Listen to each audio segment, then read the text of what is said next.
Hi, can everyone hear me? Okay, perfect. So, my name is Ilzba Yusuf. I will be helping run the seminar, and on behalf of Tarim Networks, I want to welcome everyone to our seminar today, and a big thank you for joining us. So, this is the first part of a three-part lecture series on Meshrep and its roots and roles in Uyghur cultural identity formation by Mukaddas Mijit. And I'll give you a little brief description of who Mukaddas is. So Mukaddas is an ethnomusicologist, filmmaker, dancer, and music manager. She studied dance and music, obtained her Master of Arts, and was awarded her PhD in ethnomusicology at the University of Paris, Nantes in 2015. Now she teaches visual anthropology and performance arts at the University of Toulouse.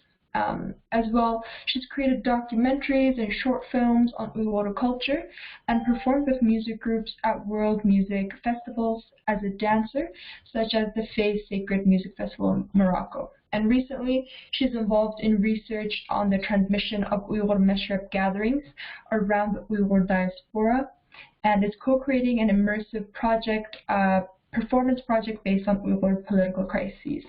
And so before we get started, I just have a few things. So during the lecture component of this seminar, your microphones will be muted, so please do not unmute the microphones. And if you have any questions, feel free to type them in the chat, and we will answer them during the Q&A, the question and answer period, which you can ask any question you want. And so without further ado, please, Mukaddas, you can start your presentation. Thank you very much for your introduction. Hi everyone, today I will be speaking in English. The reason why is there's some non-Uyghur speaker friends and scholars who are interested in listening to this seminar, so we decided to have this first part in English. And the second part, the one which will be presented by Tarim, will be in Uyghur, and the third part with Professor Rachel Harris will be again in English. So I would like to start by thanking Tarim Network for giving me this opportunity to not only share my research on Meshreps, but also for creating this opportunity to learn all together. I'm really looking forward for the lectures for next week and the other, in 2 weeks, because there will be components of Uyghur Meshrep researchers that I didn't know about, which will be broadly discussed by Tarim and Rachel Harris. So please stay tuned and come back next week and in 2 weeks. So why we had this idea of talking about Meshrep today is because I think Meshrep is one of the very complex and interesting cultural forms in Uyghur society. But I think it is one of the less known cultural forms also for many of us. I'm including myself because since many years that I have been working on Meshrep projects, I still doesn't get the full picture of what is exactly Meshrep is and the functionality of Meshrep and its role in Uyghur identity shaping and roots. So this is a very great opportunity for all of us to dive in to discuss and share and talk about what is exactly Meshrep. What is exactly Meshrep? I don't know how many of you already participated in a real, naturally organized, organic Meshrep. I don't know. I cannot see your faces. Maybe we can discuss that in the Q&A session. I think a lot of people who left Uyghur region, Uyghur homeland very early, or who studied in big cities or who lived in big cities, I think there's rarely chance that these people encountered with real Meshrep. Instead of that, we know that Meshrep as a TV program, there have been TV programs on Xinjiang TV since 2000, I think. It's a kind of talent show, like artistically produced. People go on stage and perform dance and music, etc. And Meshrep can be known also as a name of some brands. There are, I guess, soaps or some products called Meshrep. So today we are talking about not those Meshreps, but we're talking about what exactly Meshrep is for Uyghur culture and for Uyghur history. So in order to understand what is Meshrep is, today I structured my lecture in several points. So what is Meshrep? Who organized the Meshrep? Who participates in a Meshrep? What happens in a Meshrep? And what is the role of Meshrep? So when I'm talking about Meshrep, I'm talking about, if I have to give you a broader, not broader, but shorter description of what is exactly Meshrep is a social gathering. It's a banquet where a community will come together to have a meal all together, to listen to music, to dance together, and also experience some theatrical court moments. I will dive into all the components one by one. Meshrep is highly structured. It's ritualized. There's rules. There's different parts. Also, there are people who organize, take care of how to shape a Meshrep. For a Meshrep to be successful and to be a real Meshrep, we need the masters of ceremony in a Meshrep. So Meshrep has a hierarchy structure. Sorry, I'm not good at pronouncing that word. We have specific titles in Meshrep. So each person which is chosen sometimes by the community or proposed by the elders will take some leadership in a Meshrep ceremony. So first of all, the leader of Meshrep, which is called Bag. We have Jigit Beshi. Sorry, I will just explain what is Bag, the function of the role of Bag. Bag is the leader, the representative of a Meshrep. So he's very respected.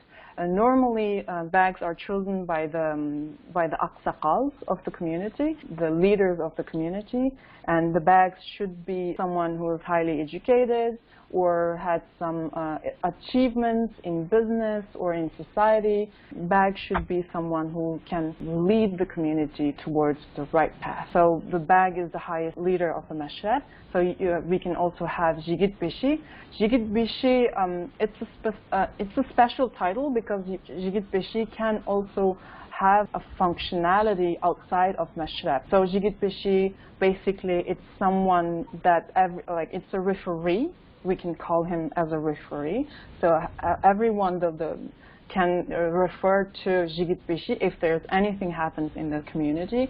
So, for example, if there's a wedding planning going on, we will talk to Jigit Beshi. We will have a discussion with him to how to conduct this wedding successfully. So Jigit Beshi should be someone very active, engaging, and very well connected with the community.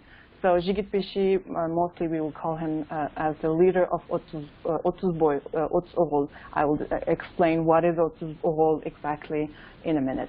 So we have Qazbegi, which takes place also has a very important role in Meshrep gatherings. He's the judge. We will see what he will judging in Meshreps. He will be the one who will give the balance in between right actions and bad actions. So Pashap is one of the masters of ceremony who has the right to walk and circulate freely during the Meshrep. He will be taking care of maintaining of the order of a Meshrep. So Pashap, it will be the one he will be the one announcing the beginning of the Meshrep and where we should focus on, when we will eat and when we will listen to music, when we should dance, and also when we will take a rest and come back again. And he will structure the whole Meshrep gathering. He will give the punctuality of what is going on next. So Meshrep is the joker. These functionalities sometimes can be reversed. It depends in different kinds of Meshrep, but I will just give you this general understanding of the titles for the Masters of Ceremony in Meshrep.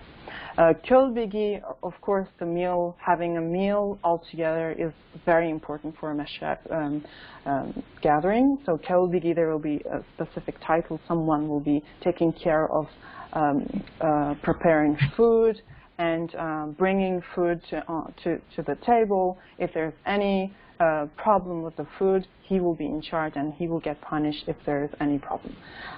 So Derbigi is basically the head of music. He will be making contact with the musicians ahead of the Meshrep day. He will bring musicians to the Meshrep and he will organize music performance for the Meshrep. So of course, to have the well-functioning of a Meshrep, they need a kind of financial system. So Hazin Bigi, he will be taking care of treasury, but it's not only for the Meshrep functioning or expenses for the Meshrep, but he will be also taking care of raising money for charity, for example, helping the people in need, families in need. So these titles are actually known titles for a Meshrep ceremony, but from one Meshrep to another, because we know there's not only one Meshrep in Uyghur region, there's several of them. In different regions we have different types of Meshrep. So you can find these titles interchangeable, or there are more titles to these. And one of the fun facts, one of the important things to know about these titles are where these titles came from. Is these titles are very similar to some state structures in Central Asian emirs or ili sultanis. There were in the kingdom there were these titles actually used for state organizations and then for different components of the state. So these titles are not just inventions, but it also has a historical founding, and it came from a kind of historical state structure. The most important component of a Meshrep is, of course, its community. So Jama'at, that's the word commonly used. If we talk about the Jama'at of Meshrep, the word that we have to understand is 30 oğul. If the Meshrep is only male participant, if the Meshrep is mixed, genderly mixed, we can have 30 oğul and the 9 kız, or 30 oğul, 30 kız, which is, if we translate these terms in English, is 30 boys for the male participant Meshrep, 30 boys and 30 girls, or 30 boys and 9 girls for mixed gendered Meshrep. This is where we get to a sense of community in Meshrep practices, because the community of 30 oğul, sometimes it can be more than 30 oğul, more than 30, sometimes it can be less than 30, but the most important thing is this is the community that will be shaped around Meshreps, which goes through by a series of tests and introductions and initiations. Not anyone can come to a Meshrep and become a member of Meshrep, but there are certain rules to become a part of this 30 oğul community. So 30 oğul are tested. If you're not respectful, or if you don't respect the rules of Untitled Chapter, you can be most likely kicked out of the Untitled Chapter. So we can come back to that a little bit later. So what happens actually in a Meshrep? So how the Meshrep is structured. So as I said, there's the community. The Untitled will come and take place. Normally in rural areas, Meshreps will happen in open spaces. It's not in a concert hall. It's not a performance space. It's most of the time someone's house where we can sit around Dastans, and all the community with the masters of the Meshrep will come together, and they will start with a meal. So I think for most of you who knows Uyghur culture, polo is a national dish which is highly adored by all the Uyghurs. But this polo, the ash, it has also a ritualistic function in Uyghur culture. It's also very present in all kinds of ceremonies in Uyghur culture. So there will be polo, at least this is the basic of the basics. Naan, the bread. On top of that, you can have some vegetables, some fruits, dry fruits, some sweets. The very beginning of Meshrep will start with sharing food. Like the community come together, and then we all eat food together. And of course, music comes next. Music is a very important component of Meshrep. If you remember, there's Dardigi who takes care of musicians. He will ask for a permission from the leader of the Meshrep, the beg, if we can start a musical performance while everyone is eating food or having tea, etc. So what happens in this musical performance part? In most of the case in Meshreps, musicians who will perform in Meshreps are known. They are known as musicians who performs in Meshreps. So sometimes it can be professional musicians who was trained professionally in conservatories.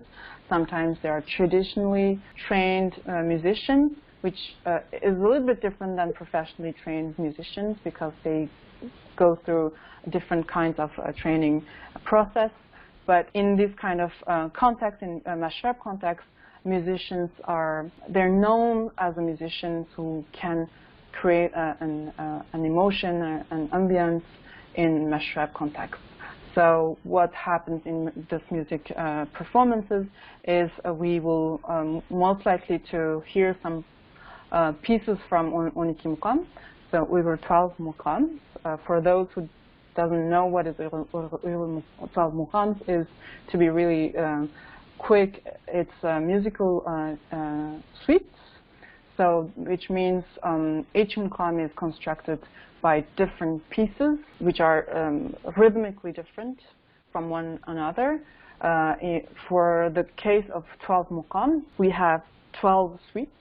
Each suite has 18 to 22 pieces, which makes in total 360 pieces for 12 mukam. And each mukam is 2 hours of music, which makes it 24 hours of music in total. The 12 mukam is a part of this large mukam family, which start or covers North Africa until India. There's different shapes of, different kinds of, and different types of mukams all around Islamic, Turkic, Arabic world. Uyghur 12 mukam is one of the mukam families, members of this big mukam family. So the specificity of Uyghur 12 mukam is it widely uses the classical poetry from 14th and 15th century written by Sufi poets as Alisher Navayi, Fuzuli, etc., etc. So I'll not get into it because we will need another seminar to encounter with 12 mukams. So we can also, it depends where this Meshrep is taking place. You can also listen to original mukams. Original mukams as well, they're suites. It's not that huge as 12 mukam, but there's also very highly complex suites in Uyghur region. You can also listen to Dastans. which are epic and narrative songs, who has a very rich tradition of narrating historical battles and historical heroes from Uyghur history, and of course traditional songs, which are shorter and very easy to invite people to dance to. So there's traditional songs from Kumul, Turpan, Fulja, Kashgar, Khotan, etc., etc. So each part of Uyghur region has its specificity in when it comes to music, whether it's regional muqams or regional traditional songs, which all can be found in Meshrep when the Darbigi starts to ask musicians to perform. So there's also poetic forms, so mostly improvised. If you're familiar with Uyghur culture, poetry is a very important component of Uyghur culture, and the improvisation of poetic forms is also very present in Meshrep tradition. So you have Qoshaq Eitshish, Lapar Eitshish, Eitshish, Maddahliq. Maddahliq is a very interesting form as well, which is related to Sufism. Actually, it's the epic stories of Prophet, his followers, or also sometimes related to the journeys and epic stories of some Sufi masters who about their spiritual journey. Hukmet is again related to Sufi practices, which is highly. It is really an expression of Sufi poetry with singing Sufi poetry. So of course, when there's music in a Meshrep or in any kinds of Uyghur gathering, there's dance.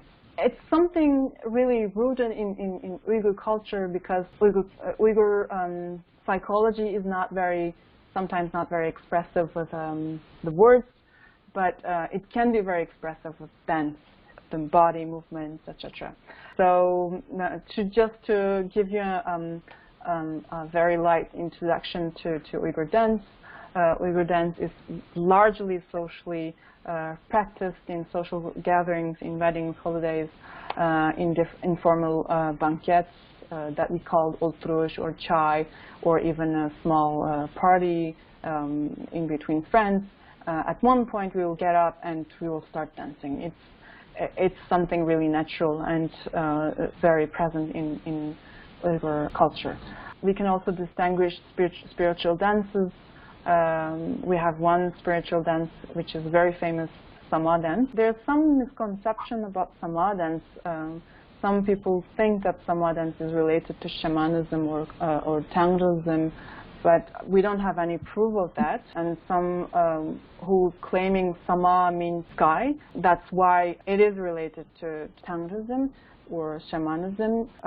There's a mistake of this kind of belief, because Sama, like if the word Sama talking about the sky is an Arabic word, by that means it's not pre-Islamic, so it's not related to Tangrism or shamanism.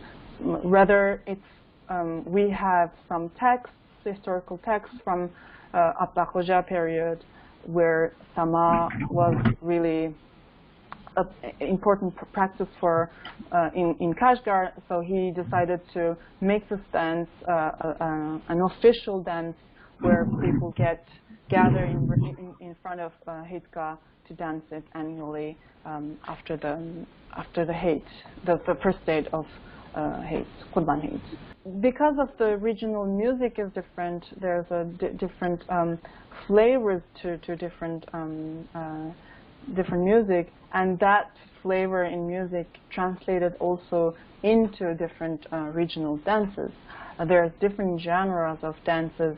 For example, the sens from Ili, Kashgar, Kumul, Dolan, Taq Sandemis are very lightly different, and we can also very easily distinguish the body movements from different parts of this region.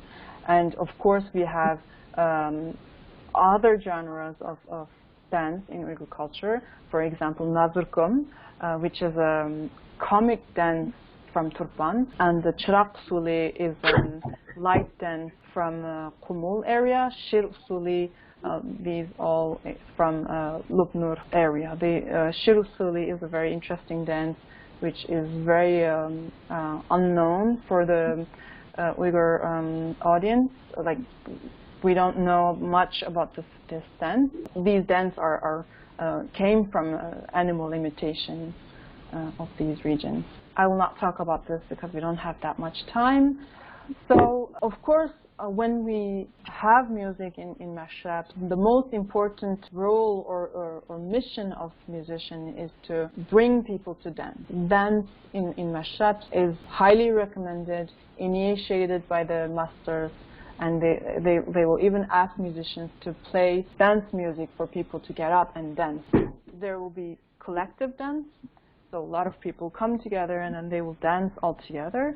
And there will be also moments that some people could ask the bag, the master of the ceremony, if they can perform a solo dance.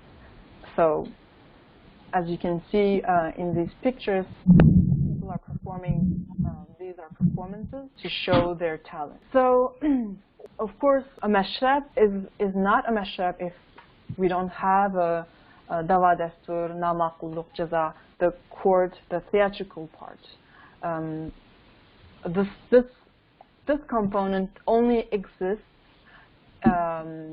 comparing to other gatherings in Uyghur culture only in Meshrep, which is at one point of Meshrep, we will stop the music and we will stop the dance and we will come together and then we will have performed a theatrical court.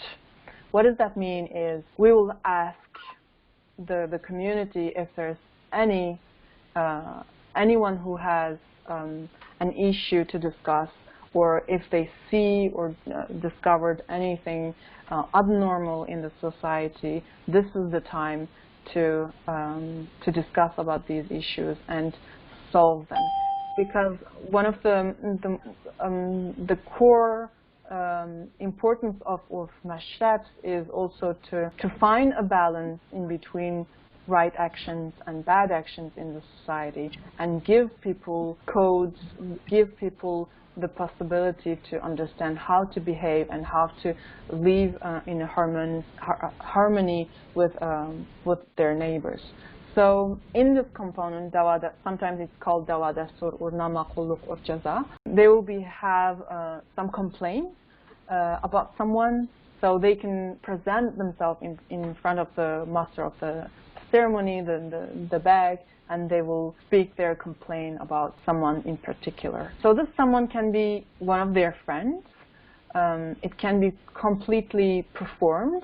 Complaining is completely performed, completely theatricalized, or it can be something that this person really wants to resolve. So, for example, if someone owes you money that you cannot really, like you didn't have any other way to resolve this problem, it might be a time to resolve it in front of the Jamaat, in front of the Utsul. So this kind of situation is very rare, but all the Meshrep that I participated, it's always played. It's a play. So if I say I have a complaint about someone, that someone already knows that you will bring this up in front of the bag to make this moment as a part of Jaza or Nama Kulluk Destur. So what will happen is bag and the other masters of the ceremony, they will listen to the complainer, and they will discuss how to punish this person, the one who made mistakes, the one who were didn't behave good enough in the society. They will come up with ways in which they can punish this person.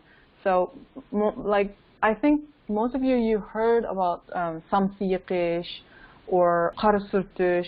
Samsiqish is we will bring someone in the middle of the the Meshrep area in the middle of the circle, and then we will give him samsa.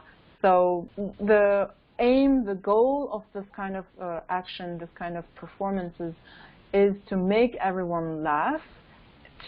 And by laughing all together, we will ridiculize this bad action. So everyone in the community knows that this action shouldn't be repeat itself. So everyone, by doing this kind of punishment, everyone knows that this is something is not acceptable not accepted by the community. So we shouldn't do it. So in this sense, Meshrep has a highly educational role for Uyghur societies, because in Meshreps we will show very clearly, very explicitly, which are the actions are judged by the community as bad or not acceptable. So that can be borrowing money and not returning it, or cheating on your wife, or saying bad things behind someone's back, or not honoring your promises, etc., etc. Or even some little things, being late to a Meshrep, or not fully listening to music, or not correctly dancing, not doing right movements, also can be punishable in a Dawa Dastur part of the Meshrep. So I will just briefly talk about these two Meshreps, two case studies. So Ili Meshrep is very widely known and understood by most of the Uyghurs because of several reasons. I will come to that a little bit later, and also because of its chak-chaks, the laughters, the jokes that Ili Meshreps are very famous for. There were in the 90s, in the early 2000s, there were a lot of VCDs were circling around Uyghur region, and where we can listen to the Meshrep chak-chaks from Ili, sometimes very misogynist and sometimes a little bit racist towards some brothers and sisters, for example, Kazakhs. It was quite problematic for a lot of people to accept, but those Meshreps were not meant to be recorded and widely spreaded, so that's another topic that we can probably get into a little bit later. So Ili Meshreps are mostly male participants, and there's not that much dance comparing to other Meshreps, but the music, poetry, jokes, and debates are highly recommended in Ili Meshreps. Comparing to Ili Meshreps, there's other Meshreps are mostly mixed gender, lots of dance. For example, I went to several Meshreps in Kucha and Dolan areas, and the entire time where there's Meshrep is held, there's much more dance than Ili Meshreps. There's a lot of games compared to Ili Meshreps also in the Dolan, the southern Meshreps, and poetic improvisation is a very important component of Meshreps from the south. So I will show you a 6-minute video of different Meshreps that I documented in between 2005 and 2007, I think. So you can see different parts of Meshrep. So of course a Meshrep, like at the shortest, it can be like 3 to 5 hours. So here you can just see some glimpse of how different Meshreps look like. Before dive into my archive materials in this video, you will see a short video from a film made in Kazakhstan, I think in the 80s, and you can see a scene where someone asks from the masters if they can perform a dance, and you will see a dance that we never seen in Uyghur region before. I will show you.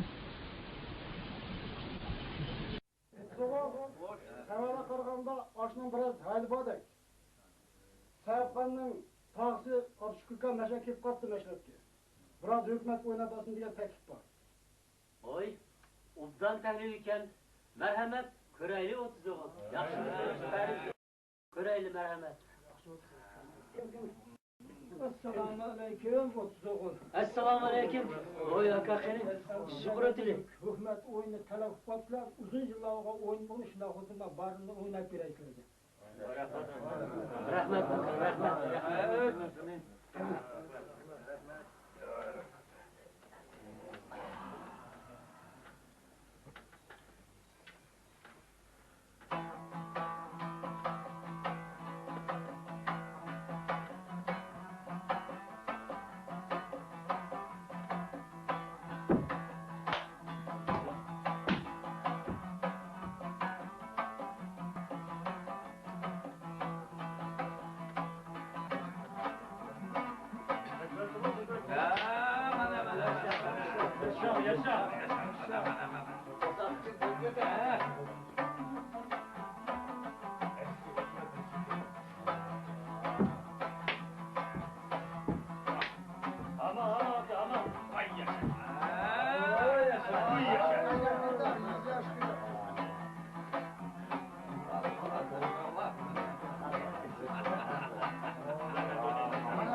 So I will wrap up quickly because I think you have a lot of questions and you want to ask me a lot of things. I think we need more time to dive into all the images that you just saw. I will just point out that the last one, you can see the reaction of the audience. The kids, they're really like happy to see this man coming out and then doing this all strange movements, because one of the very important role of Meshrep is still to make people laugh and make to have good time and spend to have this amazing moments all together. So Meshreps, what is it? Is a traditional education system. It's a place that we initiate new members. New members will join in to learn the manners and the behavior, like the system of how to behave in a society. And it's also a place that people will learn how to listen to music, not just play music, but how to listen to music, how to listen to the poetry, and also how to dance, how to move their body. And it's a place where we will learn social codes, good manners. I already said it, and of course, it's where we learn how to be a part of a community. It's an important space and place for musicians to learn how to perform and to form the young apprentice. Of course, we will learn muqam and traditional epic songs in Meshrep. During my field work for many years, all the musicians that I encounter in different parts of Uyghur region, they will always tell me, they will always respond to my question, where did you learn music? They will tell me that they learned music, how to play music in Meshreps by imitating masters of music. It's also a time that the community to spend together. It's a time, it's a moment that all members of the community laugh together and they sing together, they dance together. So it's a time that people will find each other and experience a kind of emotion of belonging to one community. So it's Meshrep is a way to build a sense of community, a solidarity. A lot of issues is discussed in Meshreps, how to help the elders in the neighborhood, or how to help the masjid, how to help the religious community, or how to help the poor people, or if there's a nazir, funerals, or if there's a wedding, the Meshrep community will be the first one to volunteer and to help those in need. Of course, Meshrep shaped Uyghur identity, because if music, dance, poetry is the most important component of Uyghur culture, Meshrep is the space where all these components, all these genres, or all these artistic expressions are flourished, learned, transmitted from generation to generation. I will just quickly say, I will not get into this roots. I think the Meshrep and Sufism has a very specific, special bond. I think the Meshreps are from Sufi practices, Sufi heritage that needs more studies from my end or other researchers who are interested in this topic. I'm sorry, we don't have much time. I will just say quickly about historical political movements and censorship around Meshreps in Uyghur region. Like the first descriptions about Meshreps can be found in Russian scholars from the 19th and 20th centuries. They were describing exactly the same rituals that we just saw with a meal, music, dance, and spiritual text reading, joking, etc., etc. Meshreps played a very essential role in Three Province Revolution. in between 44 and 49. All of the leaders, all of the important people from the Shulite enclave, they had the habit, they had this, they organized Meshreps to come together and discuss important decisions, take important decisions.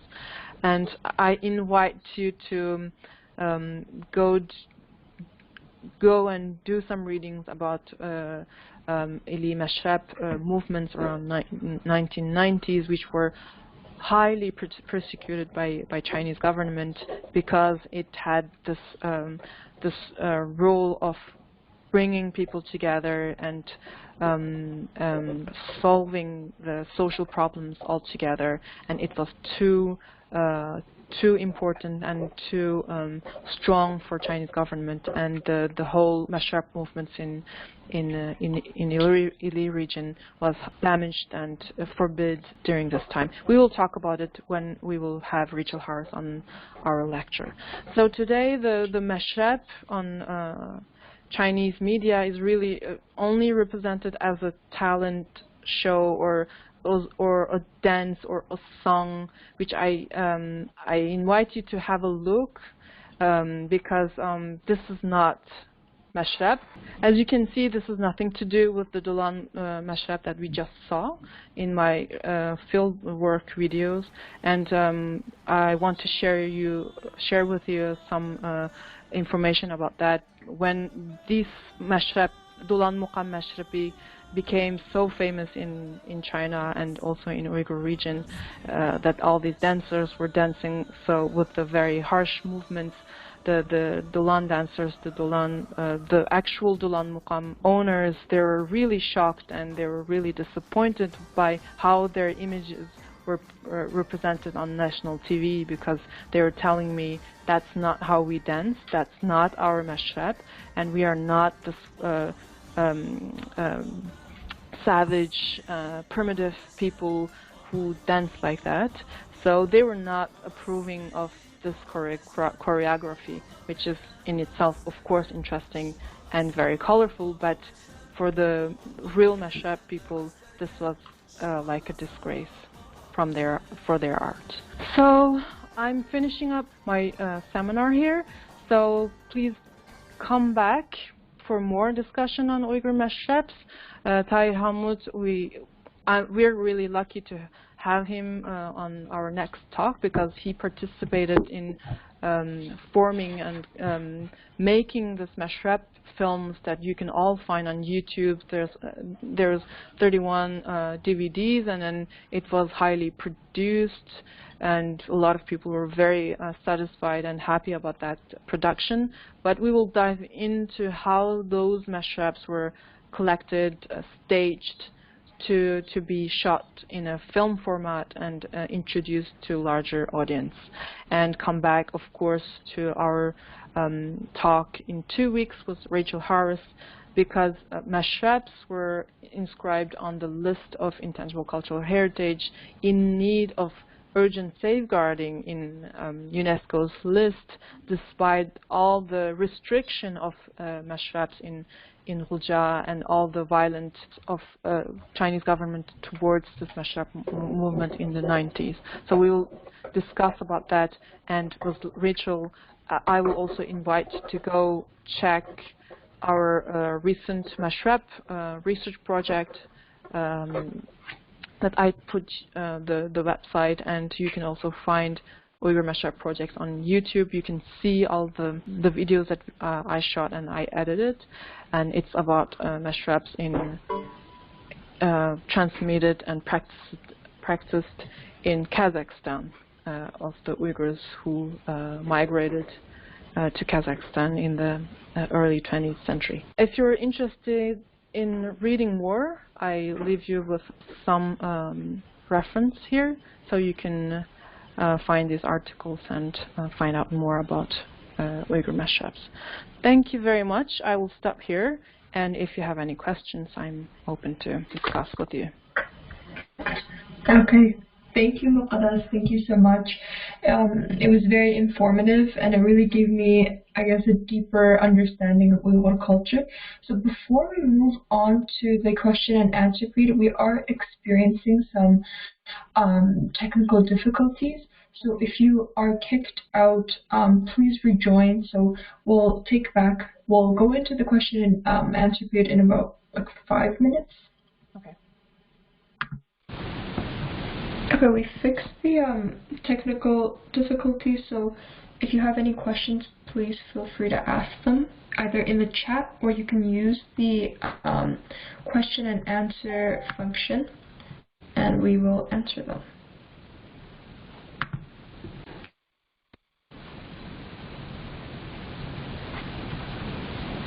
Okay, Mukaddas, I have one question for you. Okay, so what is the favorite part of your work and why do you do it?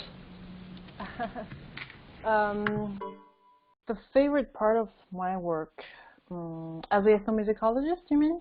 The favorite part of my work is really going to all the different, it was, unfortunately, because I cannot go back there right now. It was really to go to rural areas and to villages and to meet with all these people and learn from them and to listen to their stories and listen to their music, and really amazed by all this diversity of so really to understand more. I like the fun part of what I do is to learn every day and learn more, understand more, and yeah. I'm amazed at how much I don't know about my own culture, so that's the fun part, I think. Okay, thank you so much. Okay, I have another question for you. This is a pretty long one, so I'm going to say it slowly. Okay, it says, can you be an audience member in the Meshrep, or does one need to be a part of the 30 ul? And if so, what are the benefits of being of the 30 ul or qizlar? Occasionally you can be a member of the audience. You can be there if you're introduced by someone who is a member of Utzul or the member of Tuqstaz or Utzul. But if you're in that area, living in that neighborhood, and if you want to be a regular audience of Meshrep, you need to be initiated. You need to be part of the community. So then you can have you can come back and again, because these Meshreps normally it should be held once a month in some areas. So you have to have the pass to come back. It's like a membership. You have to come back again and again and be with these people. What is the benefit? It's like being a part of a community. You can benefit from all the knowledge where it's shared by the community, and all the good moments that you can spend with the community. And also, if you have any problem, you know that you can rely on the community, because they will come together if you have financial problems, or if you have any problems with your family or neighbors, etc., etc. You can always go back to the community, and the Meshrep Ahli. You can ask for help, and they will come up. Like we say always, like if you're stronger if you're with others. So if you're together with others. So one of the most important benefits of being in this Meshrep community is you have the strong community to rely on if you have any difficulty. Or if you want to help someone, that's the best place you can express yourself. Or if you want to learn something, that's the place to be. Thank you. Okay, so is there So could you discuss more the gendered components of Meshrep, and how does it inform your other performances, film, and like art projects? As a filmmaker, as a ethnomusicologist, there are tools and methods how you can be accepted by a community to do research or film work. You cannot just go there and without asking any permission and start filming or start documenting things that people doesn't want you to do. So there's always a way, there's always the right person to go and talk to and meet, or to get introduced by someone. So when I work as an ethnomusicologist, as a filmmaker, I always go to, I will always ask for example, I did 1 month of film work in field work and some research work in Kyrgyzstan a few years ago, and I went to the Uyghur organization and I asked for them to give me Mijit Beshi's phone number. So they gave me Mijit Beshi's phone number from different areas in Kyrgyzstan. So whenever I arrive in a town, I will call the Mijit Beshi, I will ask permission, I will ask him if it's possible, can I go film a wedding or a Meshrep or something.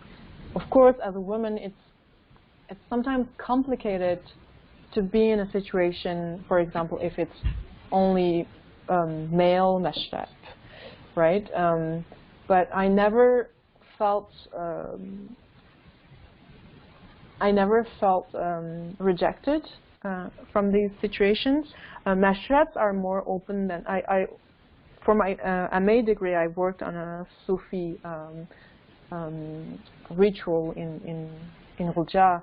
It was also not only male participants, but it was also a very highly spiritual practice. So it was a little bit delicate to be a woman to filming a ritual where only male participants. But I talked to the master, and he was the one who brought me, and he said, well, you're like my daughter, so come and document this, and we will find a way. So eventually I went there with a friend, male friend, who was inside of the room, and he filmed from inside, and I filmed from outside. So, I mean, if you're respectful, if you know how to talk to the right person, the Mijit Beshi, the masters, the elders, etc., etc. If you know the rules, if you respect the rules, you always can find a way to work in a difficult situation which are not appropriate, genderly appropriate for female or male filmmaker to work in. Okay, thank you so much. Is there another question? Why, or is there a reason why it's 30 oğul and 9 kız? So is there a reason for that? I think that's symbolic numbers. I don't know the exact reason why, but there must be a historical reason for that, but I didn't encounter with any documents who will really give me more in depth. But 39, these are the holy, the spiritual numbers that we can encounter in oral culture. So I think that's probably related to that, but I don't have any documented written proof of this is exactly this. Okay, yeah. Okay, so we have a question. So to what extent is Meshrep practice outside of Veten? So do you have any ideas on that? From our so you need to come back. The person who asked this question, you need to come back in 2 weeks. So it's something to do with our project about Meshrep practices in Kazakhstan.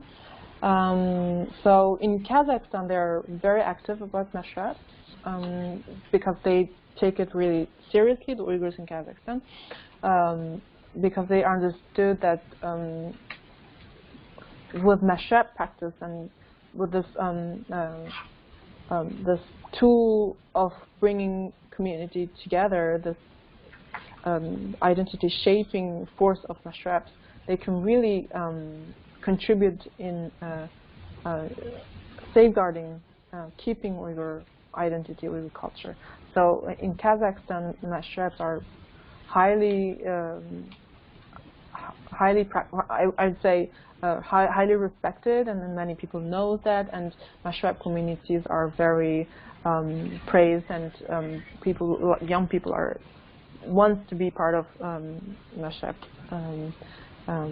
community. So there are contests in Kazakhstan organized by an Uyghur organization.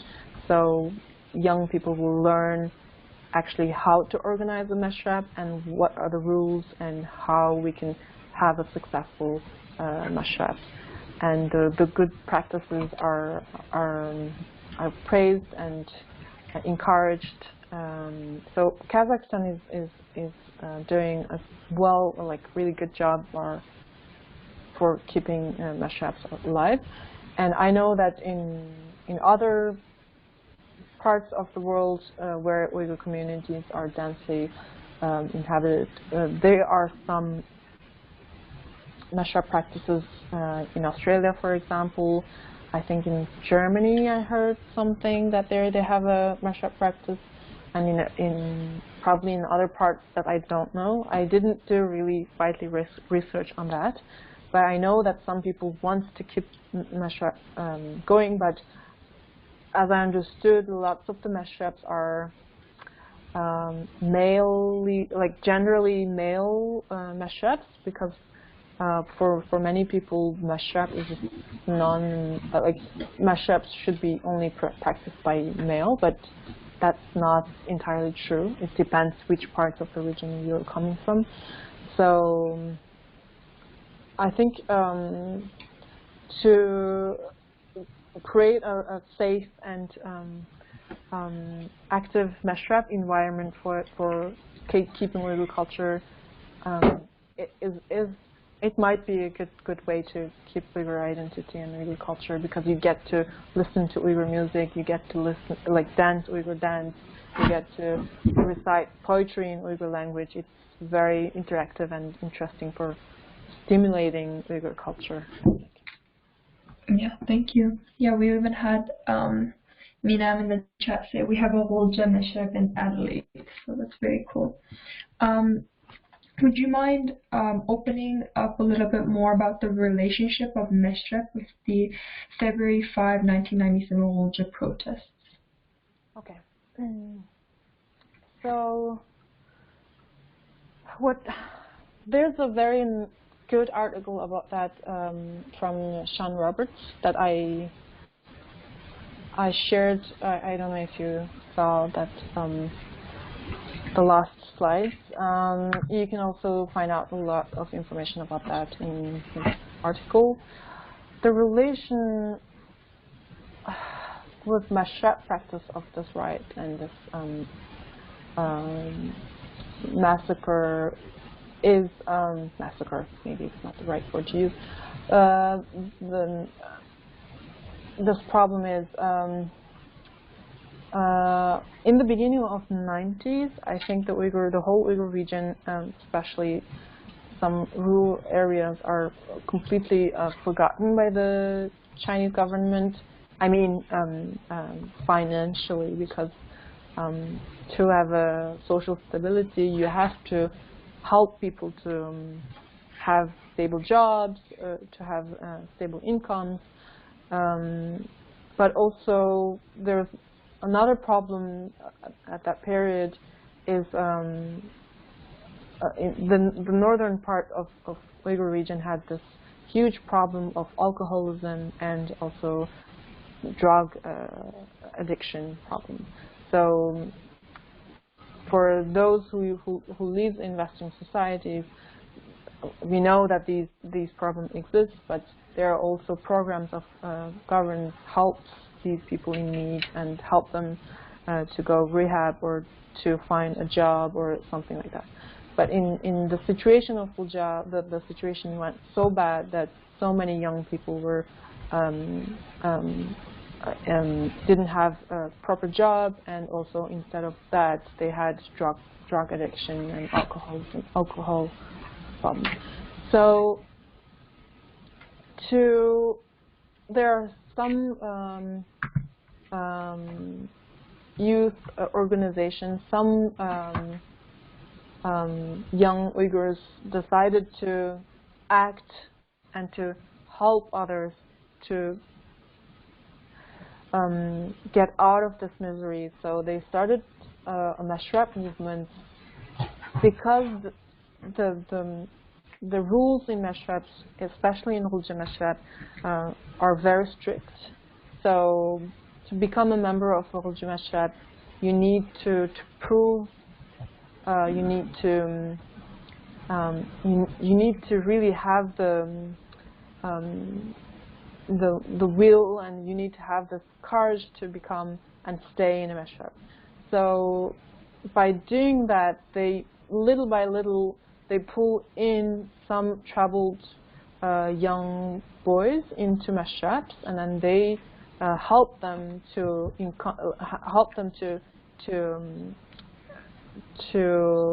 solve or to get out of drug addictions or alcohol addiction.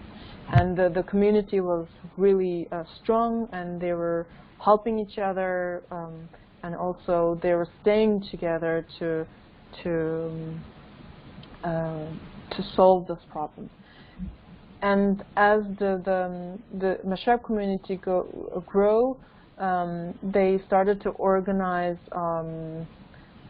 sports events, and they started to encourage young people to do more sport, have a healthier lifestyle, and also, of course, religion had a strong impact in bringing people to helping people to get out of this addiction problems. So when they started to have this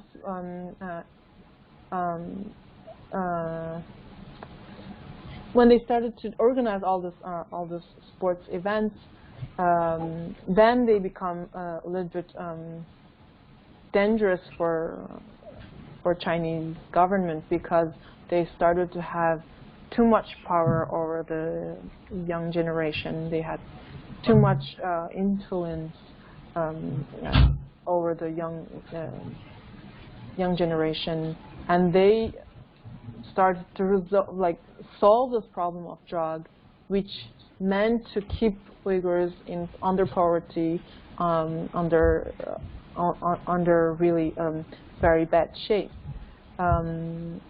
So, and you all know, in '97, the day before the Meshrep movement organized a big football contest. The Chinese government suddenly decided that they don't have the right to organize anything, and they started to cancel all the activities of the youth community. So the rest, you know what happened.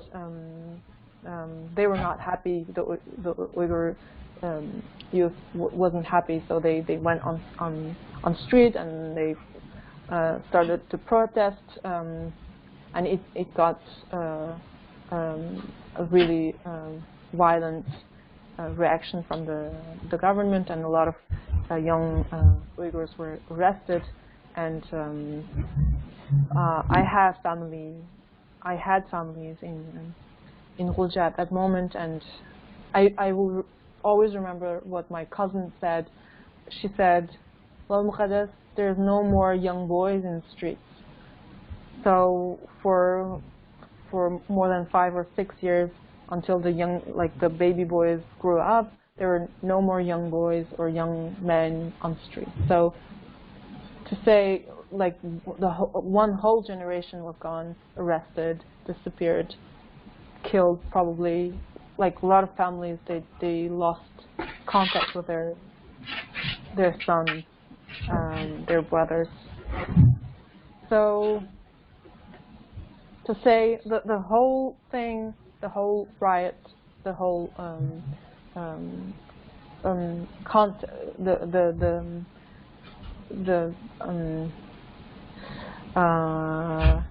the riot started by organizing, helping each other by gathering in a Meshrep. Sorry, it was a long answer, but yeah. Oh, thank you so much. Okay, so we have 2 more written questions and 1 like Q&A question. So I'm going to go through the written questions. Do you think Chai is the transformation of Meshrep? And do you think Meshrep is a platform to help people to create their social capital?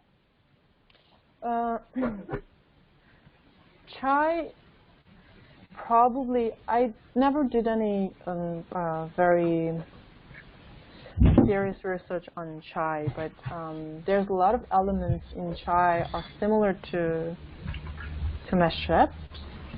But I don't know when Uyghurs started to have Chai, but I'm not the really right person to ask this question. But I think there's definitely similarity in between Meshreps and Chai, because Chais are more female gatherings. But Chais are not that specifically organized and not that entirely ritualized as Meshreps. That's something that I would know. And for Meshreps, what I know from Meshrep is, as I explained, there are people who they have like specific masters for like the titles for keeping the money and collecting money. And I know some Meshreps, for example, from Kazakhstan, they make donations, they gather money together, and then they will go invest in the broken bridge by the river, or they will help people to renew the broken roads. Yeah, I don't remember exactly the last part of the question, but I think it was something about that, right? Yeah, it was about how do they create social capital, I guess. There will be call for actions, I think, and they will donate money for example, if BAG decided to like share with the community that there's this bridge or the school needs help, people will put money together and then they will go and do this, invest in repairing the school. Yeah. Okay, thank you. Okay, and I guess this is the last question. How old is Meshrep, and do we have any records on that? Is it related to the Abbaq Shoza? Maybe you misunderstood what I said. I didn't say Abbaq Hoja is the Meshrep is related to Abbaq Hoja, but I was talking about Samadans. So that's not what I said. We don't have like written documents about when Meshrep was a thing, but if we push a little bit further my hypothesis about roots of Meshrep from Sufism is we know that in 12 Muqam there's a section called Meshrep. So when I was doing my research about 12, not about 12 Muqam, but staging of Muqams and traditional song and dance, there was a scholar in Kashgar. He spent his whole life working on the third part, the Meshrep parts of 12 Muqam, and he was he insisted on this third part, this Meshrep part, is from Sufi practices. This is from Sufi brotherhoods, and this is a practice from them, and we put it and paste it in the end of Meshreps, in that as the last part of Muqams. So if his research is plausible, I'm sure that Meshreps, if we explain what is Meshrep, is the word Meshrep, it's a place to drink. Like it's an Arabic word, Masharab, it's a place to drink. So it's a very metaphoric word. Maybe you all don't know about this in Sufi poetry. Drinking the sharab is it's the divine sharab. It's not just sharab that you can drink from the supermarket, but it's really something that the ivresse in French, but I don't have the English word. This feeling of mest is to have a union with divine forces. So, and also another idea is before a century ago, the whole Uyghur community were very highly rooted in Sufi tradition. So I will not be surprised that Meshreps are highly related to Sufi practices. Okay. I said that the other one was the last question. Apparently there's one more. So this is the last question we'll be taking. So the question is, you said that other Islamic nations have music similar to the 12 Muqam. And do they also have something similar to the Meshreps? That we don't. I heard that in Kashmir they have similar form as Meshreps. And I think in Turkey, in Alevi community, they have similar practices, but they don't, of course, they don't call it Meshrep. But it's very ritualized, much more spiritually engaged than the actual Uyghur Meshreps. And also in Southeast Asia, there are also some forms of social gathering. It's not just music and dance, but there's theatrical moments. This court, this jaza, dawa dastur, this kind of moment which makes Meshrep different than all the other gatherings. So I think that exists in different shapes, in different appellations. Okay, thank you so much. So before we wrap this up, are there anybody else who wants to ask questions using the Q&A button? Okay, I guess there aren't any. So yeah, so thank you so much. Thank you so much. We learned a lot from you. And again, this is the first part of a 3-part lecture seminar series. So the next part will be tuning in next Sunday, and the details will be confirmed. Yes. So thank you, Mukaddas, and thank you everyone for joining us today. Thank you everyone, and take care. Yeah, See you thank next you. week for more. Bye.